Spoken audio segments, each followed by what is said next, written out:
Good day, Madam and Sir. I am Jennifer Peru, 30 years old, and my religion is Catholic. I am a Filipino, and I have finished my bachelor's degree in Bachelor of Science in Business Administration. I am married and I have 2 sons. My husband worked as a customer service representative. I have 1 sibling, and I am the youngest.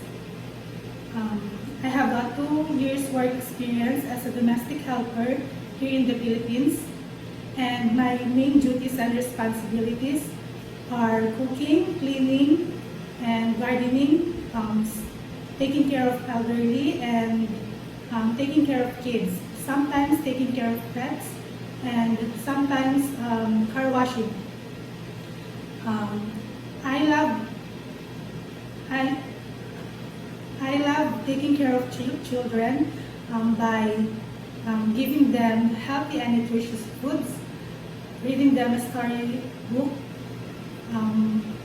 storybook, and keeping them neat and clean by giving them a bath, and loving them as my own children.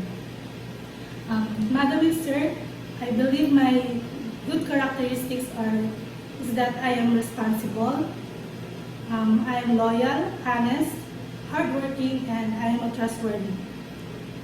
Madam and Sir, please hire me as your domestic helper because I really need this job to support my family needs, and I promise that I will finish my 2 years contract with you, and I promise to do my duties and responsibilities very well. Thank you, Madam, and see you soon.